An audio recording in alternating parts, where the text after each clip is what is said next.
If you eat too many ultra-processed foods, you could be starving your gut microbes, and they'll get hangry.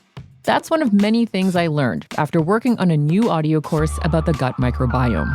You can learn how to keep your gut happy by listening to Try This from the Washington Post. I'm Christina Quinn. I host Try This. Dig in with me on practical advice for life's common challenges. Follow Try This right now wherever you're listening. Seriously, try it. It's KFI AM 640, and you're listening to The Conway Show on demand on the iHeartRadio app.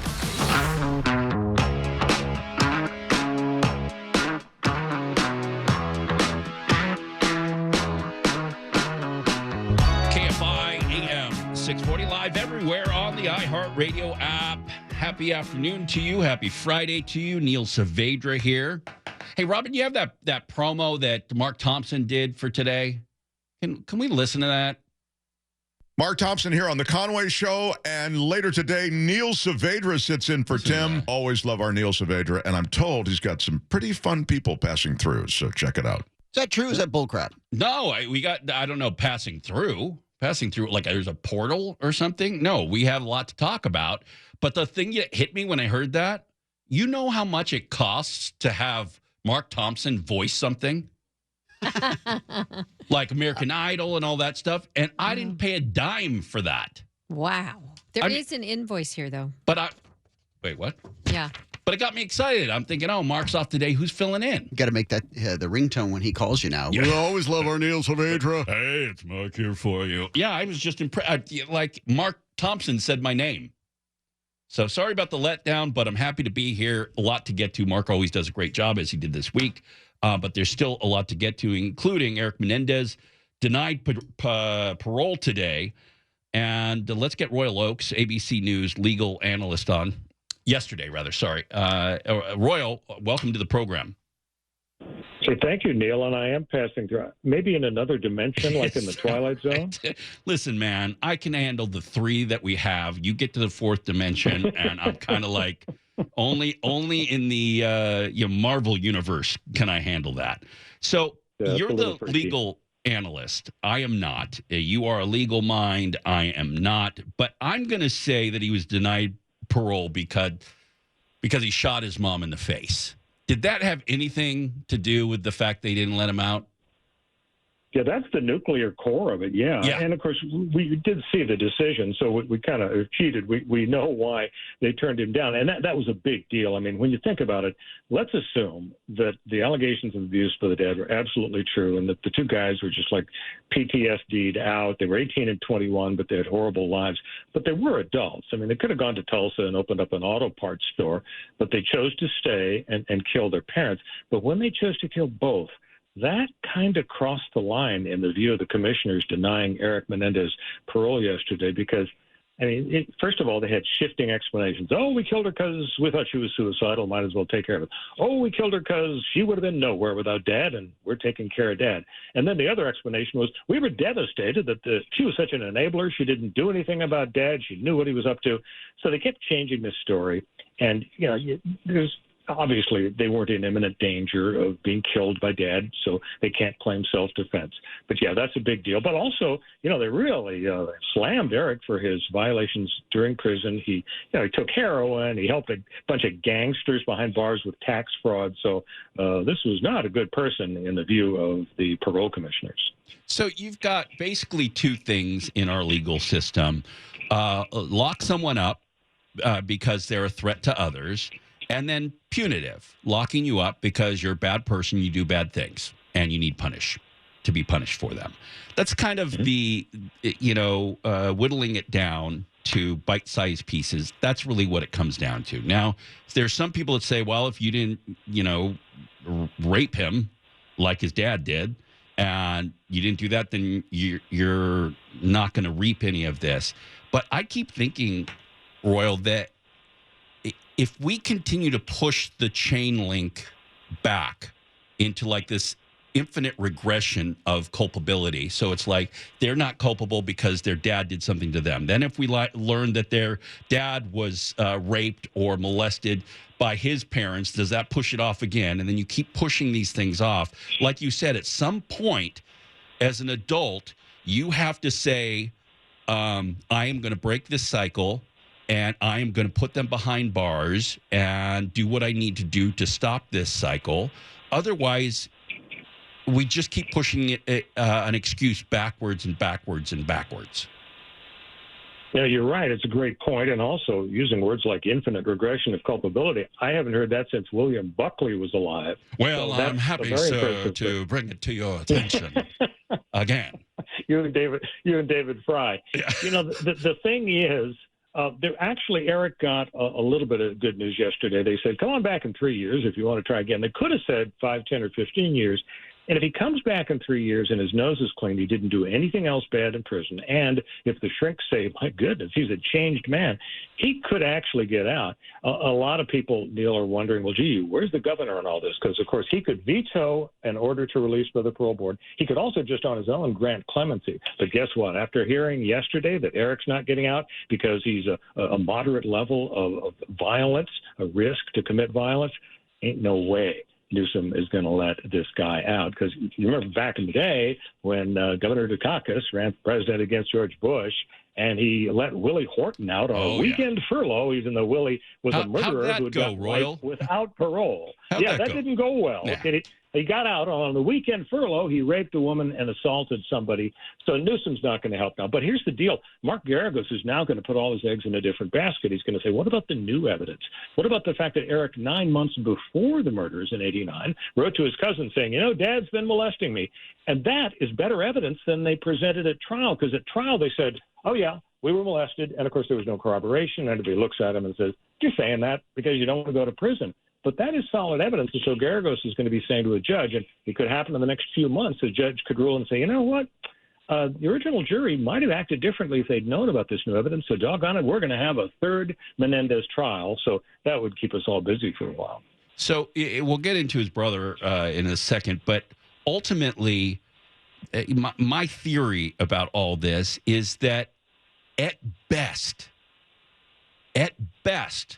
they're horribly broken human beings, and jail didn't make that any better. So they, to me, have already shown that they make poor judgment calls, and that is legitimate enough. Once you pull the trigger on your mom's face, keep in mind they shot her 10 times and reloaded, and then shot her in the cheek, in the face for the death shot. That once you do those things, I mean, we put down animals that get the taste of human blood or get too familiar with humans. And in a case like this, I just think, yes, it's sad that there might have been some, mitigating circumstances that put them in this place of anger or fury or bloodlust, whatever it is. But ultimately, Royal, can you see them being getting out and having a normal life and, being a normal part of society at all once you do those things or a part of that?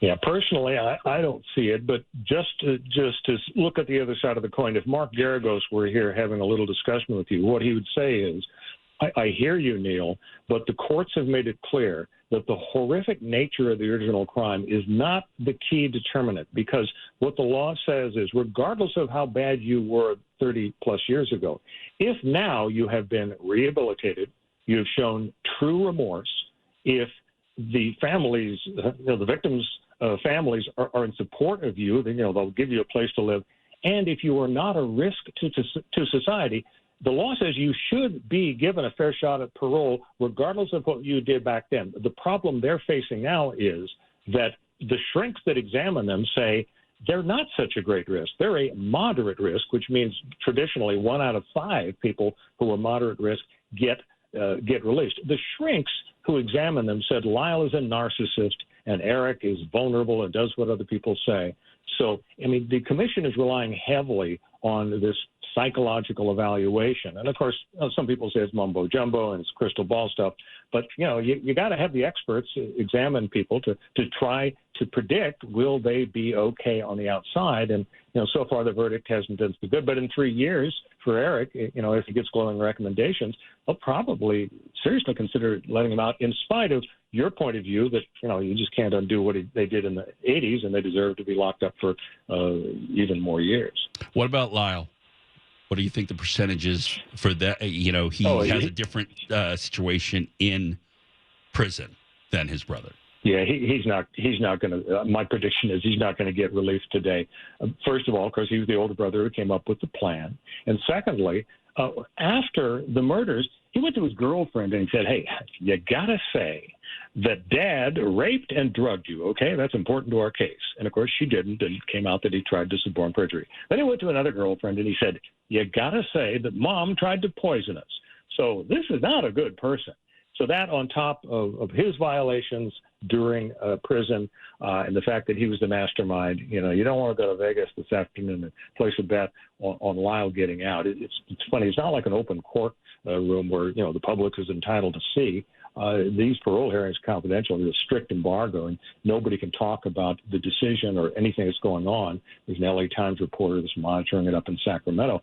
But if it's like yesterday, then about 5:30 or 6 tonight, we're going to hear the news. And, the betting is, the expectation is the news will be bad for Lyle. And then Mark Garagos, as they say, will go to work. We're coming up with that attempt to get them a new trial.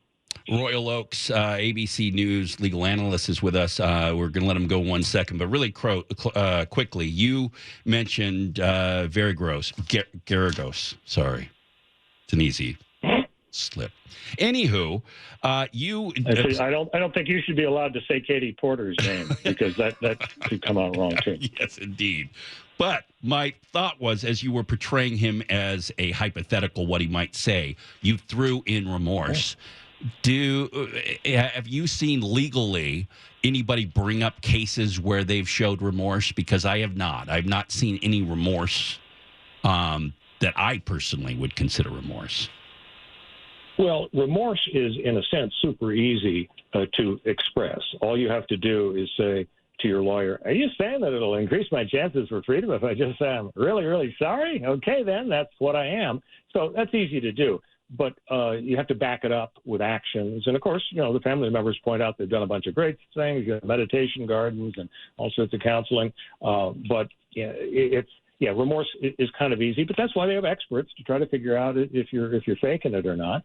And that's why they have psychiatrists to assess the risk levels. I mean, if it's a high-risk level, less than 1% of people are bumped out. I'm not sure why anybody with a high-risk level of violence after release would get released. But if you're 93 years old and, maybe you're going to crush somebody's garden or something, that's not a big deal. But, risk and remorse and rehabilitation are the three big factors. For those playing the home game, remember, if you kill mom and dad by shooting them in the face, make a meditation garden. Royal Oaks, ABC News legal analyst in Los Angeles. Thanks so much, Royal. Appreciate your time as always. You bet. Have a good weekend. You as well. If you eat too many ultra-processed foods, you could be starving your gut microbes, and they'll get hangry. That's one of many things I learned after working on a new audio course about the gut microbiome. You can learn how to keep your gut happy by listening to Try This from the Washington Post. I'm Christina Quinn. I host Try This. Dig in with me on practical advice for life's common challenges. Follow Try This right now wherever you're listening. Seriously, try it. Sir. You're listening to Tim Conway Jr. On Demand from KFI AM 640. Happy Friday to you. Neil Saavedra sitting in for Mark Thompson, who is sitting in for, how deep do I have to go? Do I just keep going? Yeah. Don't give me those pity laughs. Well, I'm I know not you happy saved the with you good right now. stuff for I'm not happy with you. What did I do? You missed a car chase. No, We I cover didn't. car chases here. I did not. Yeah, We you were did. talking It was about on all the televisions. Yeah, you missed it. That's what we do here. Was it a big one? Yeah. I mean, it wasn't long. I didn't know. It wasn't long. I did not know. Yeah, and now because of that, our listeners didn't know. Oh, great. Amateur hour around here. Well, let's just go home, No, you know what? Just reset. It's Michael Monk sitting in for Neil Saavedra, sitting in for Mark Thompson, sitting in for Tim Conway. It's Michael Crozier filling in for Michael Monks, filling in for Neil Saavedra, filling in for... It's Sharon Bellio filling in for Michael Crozier, who's in for Michael Monks, who's in for Neil Saavedra, who's in for Mark Thompson, who's in for Tim Conway Jr. Robin. I don't like to She just nods. Nope. I don't like to talk much on the air. But thank you. Anyhow. My goodness. Tiffany Hobbs going to come in. Tiffany's coming in for Mo Kelly, who's in for... Who's No, out Tiffany's for, in for Chris Merrill, who's in for Mo Kelly. I see. God. It's vacation season at KFI. I haven't been in this many people since high school. Good Whoa. night, everybody. Kid. Okay. That is the voice. In case people don't listen every second, don't recognize your voice. Let them know. The KFI news team. Michael Monk's with us right now. A lot going on in downtown LA. A new residential, what is this, like a survey? Yeah, the Downtown Residents Association. This is a group that is formed because they did not feel like there was enough voice for the people who live downtown to speak to city officials and business leaders and the movers and shakers about what that means, existence in downtown LA, and finally trying to draw some attention to the very serious problems that are going on down there. So they commissioned a survey. They got over 700 responses, and I don't know if you'll be surprised at what type of issues top the list of concerns. So what did top the list of concerns? I'm going to pretend like I couldn't guess them myself. Well, honestly, if you were to throw that question out to just the general public who are listening to us across Southern California, LA, Orange counties, all of that, Ventura County, San Bernardino County, they might talk about crime. And that's true. That's also, there are various criminal issues that are at the top, but not the very top. The very top of this list are the folks who are walking around having what have been classified as acute public mental health crises and episodes. Are those the ones that lean at the waist? The Fenty fold, they call that, my God, in reference to fentanyl. Yeah, but they stand up. They It's stand, creepy. they fold. So there's that. There are the people who are clearly either out of their minds or on some sort of substance who are just screaming at the top of their lungs, or they're completely disrobed, or they're standing in the middle of traffic. They're fighting the air, punching it. Well, let's be honest, though. The air sometimes can get a little... It's got an attitude problem. Yeah. It needs an adjustment every now and then. LA where it's thick. And the air smells bad often because of public urination and defecation, also on the list. Have you ever... Because I lived maybe 7 minutes away from you. Yeah.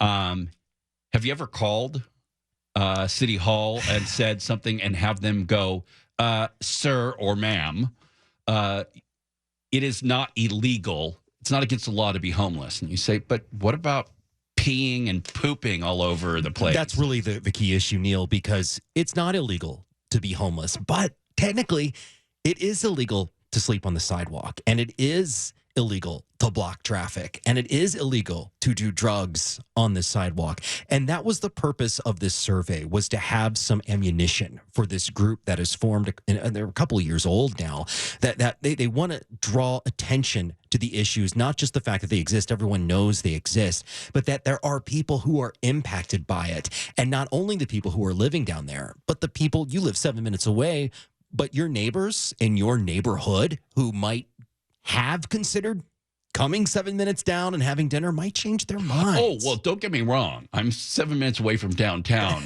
I still have the homeless. You don't live in people. Shangri-La. I know that. No, there is not. I know that's true. There is not. There is not a separation in the issue.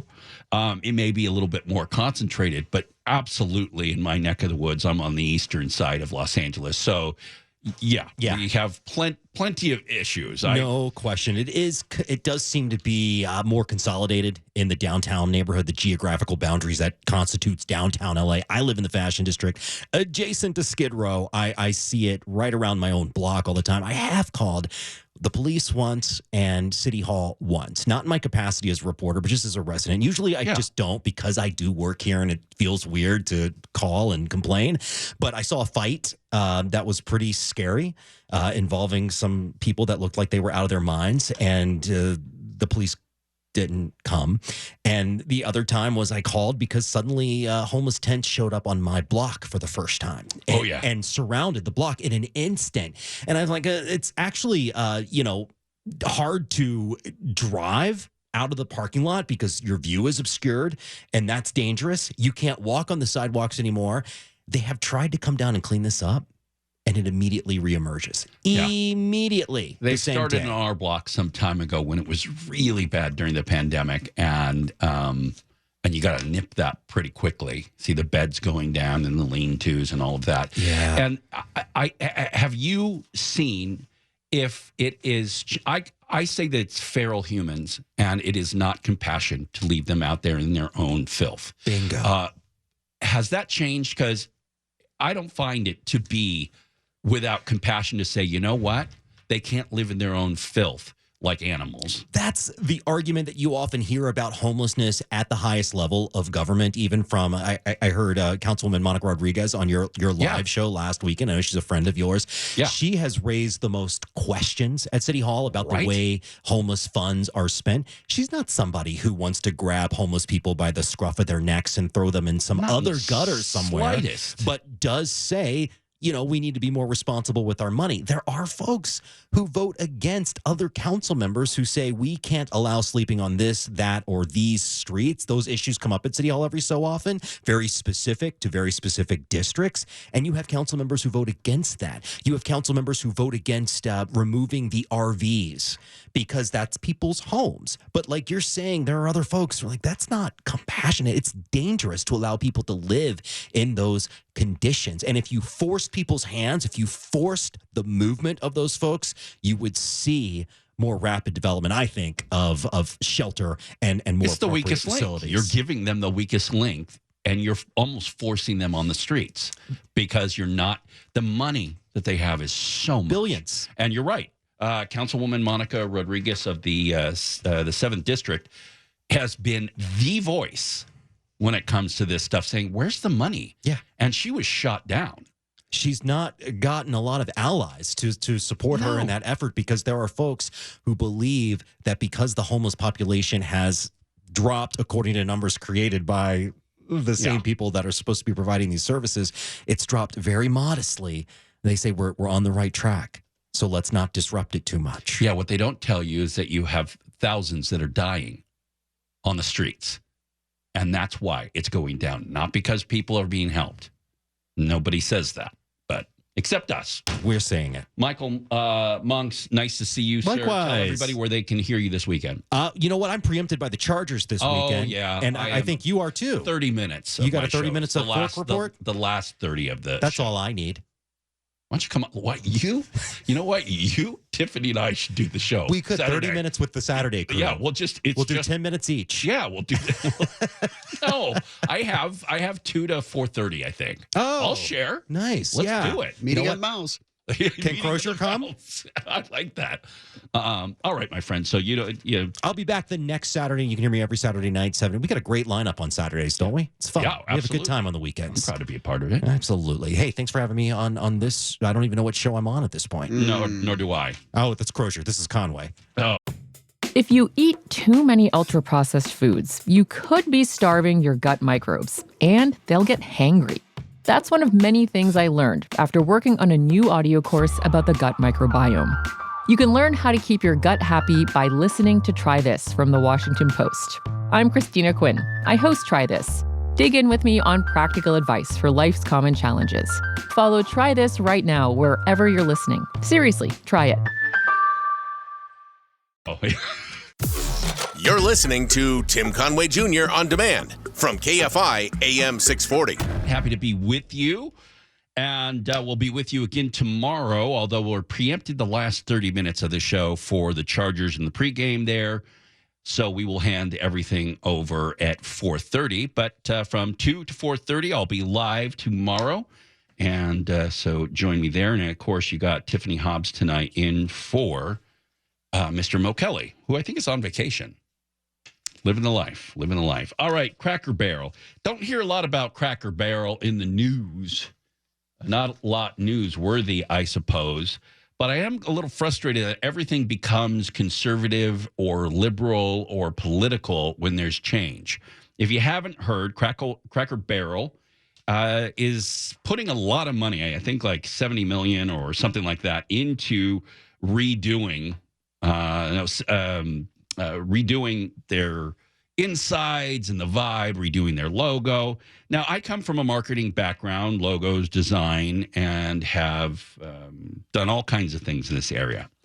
I will tell you, it is, even though people will see through a conservative bent or a political bent, I've learned that people don't listen with their ears anymore. They listen with their bias.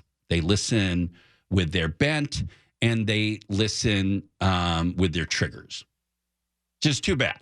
I miss good old rational days of just being rational. So when it comes to food, being your friendly neighborhood fork reporter, I know a thing or two about food. I've talked to many restaurateurs. I have talked to many chefs. I've talked to designers that design layouts for restaurants and bars all the time. And I will tell you, when you are making changes, it hits people viscerally. And I'll tell you why. Food is comfort. When you talk to a chef and they talk about, the foods they're making, oh, I'm designing this and I'm putting this together. And you ask them, well, what's your comfort? It's like mac and cheese. Why? Because mom, dad, auntie, whatever. Maybe mac and cheese when I was a kid. We go back to things that make us feel a certain way. People aren't a fan of change to begin with. Is the logo offensive? No. A little boring, a little simple, looks very corporate-y, I guess. The charm of Cracker Barrel, and their food to me has gone down a little bit in quality, but the charm to me was that it was homey. It had the little country store in front with weird stuff in it, fun things, holiday things. The food was comfort food, your potatoes, your rolls, your, cheese and butter and all of these things. And the vibe looked like you were kind of in someone's house, sort of. The video and photos that I've seen of the changes on the inside don't interest me. They seem cold and separate. It seems, it's not homey. It's not warm. It doesn't seem to have anything that would appeal to me for this type of food, that comfort food. As far as the logo goes, like I said, it's not like it's offensive in any way. I think one of the things that bums people out is the removal of a particular character. They called him Uncle Herschel, and he actually goes back. He's been front and center on the logo for a long time, sitting on the chair next to the barrel, because literally it's named after the way crackers used to come in barrels. And that was a big part of it in changing those things. You got to have good reason for it. And you have the CEO, I think she came in sometime in 23, CEO Julie Fels Massino. She described the chain as not as relevant as we once were. And she announced plans to update its down-home menu. She says, some people call it woke. I don't think it's woke. I think companies change things. It's just the way companies do. They're trying to stay fresh, exciting, and interesting in life. However, you've got now them losing $1 million in value as their stock plunges after the new logo release. How does that help a brand? Now, if it's political, that's asinine to me. That it's not. It's, if the new CEO has a particular political bent and a way of seeing things, yeah, that's going to permeate just like anybody does, I suppose. But if they're trying to refresh something, to me, they're doing it wrong. If the whole feel of it was supposed to be homey, you have to hit those notes. I didn't see anything from somebody who visits a lot of restaurants and does an entire 3-hour show on weekends to remind you to visit restaurants. I didn't see anything that made me want to go there more. The makeover of the room, the actual layout of the dining room, ugh. It's too bright. The warmth, the fireplace, even if it's not on, the feel of it, the cast iron, the pots and pans, the wood, those are things that drew me into Cracker Barrel as a place that feels kind of homey. Even the way things were served and playing that little pin game or whatever with the golf tees or whatever in there, the little puzzle, stuff like that made it homey and feel like that. And if they take that away, I doubt it will work. So watching their shares fall and them still coming out with saying it's been mostly positive, that seems like crap too. So I guess we'll keep our eyes peeled to see what continues to happen with that Cracker Barrel Watch 2025. You're listening to Tim Conway Jr. on demand from KFI AM 640. He's ootin' a boot, doing whatever. What does he do? Like, what is he? Is he on vacation or something? Yes, he is. Like, I feel like if I handed things over to Crow and I walked 2 minutes or whatever to his house from the studio here and knocked on the door, he'd be in his underwear watching TV. Well, he did mention last week on Friday that he was going to spend the week with Stafouche at the hospital. Okay, I see what you're doing. Nope. You're trying to make me feel bad. He took his vacation to be with Steph. Just saying. He's a good man. Do you feel bad? You No, should. because I think this is crap. I think it's a Well, lie. I failed. I'm sorry. You know, just You can't sit in on his show and then call him out. he's such a good man. There you go. There you go. If that is what he's doing, I think that's actually Let it quite happen. wonderful. That is really beautiful. Mm. Could you imagine Foosh showing the wound? Tim would go, "Wee, bonk." He doesn't look like a type of guy who wants to look at a wound. I can imagine or could handle I it. can imagine by Tuesdays, Steph's like, "Oh my God, still here." Yeah. You know how many times every time it goes beep boop in there, he's like, "Ding dong." He's like, "No, it's the machine." Beep boop. Heart rate Constantly. How you feeling? God bless. How you feeling? Nothing better, by the way, than hearing professional news people say, and the Foosh. It was the best thing ever. No, Tim played on loop Rick Chambers saying, and the Foosh was pulled from the burning car. Oh, my gosh. He loved that one. The Foosh that's like a line in a Stephen King novel. The Foosh was dragged from the burning car before the cat that rose from the dead came and looked eyes into the living car. And the clown laughed hysterically. All right, have you seen the video of that wingnut in Pasadena? He's there at a concert. I don't know this band, by the way. Rufus Du Sol? Is that what it is? I think so. Brazilian. I don't know. They're Australian. Yeah, same thing. Yeah. They're an alternative dance band. So with a bunch of people dancing like, what? That's alternative dance band? Sure, why not? Elaine is out there on the dance floor from Seinfeld. That's an alternative dance if I've ever seen one. So this wingnut, Julio Cesar Lopez Zavala, 23, tons of videos of him beating the crap out of a woman in the seats. Now, apparently, this all took place at 12H, the section there at the Rose Bowl. I heard two different things. I heard her fiance or a guy spilled the drink and apologized, and this guy came back and hit her. Now I'm reading that she spilled the drink on the man in front of her, apologized. He seemed to say that it was, on purpose, and then left for 30 minutes, and then came back, threatened violence. She tried to calm the situation down, apologized to the guy, and the next thing she remembers, she woke up, and she's in a medical tent. She missed the entire show.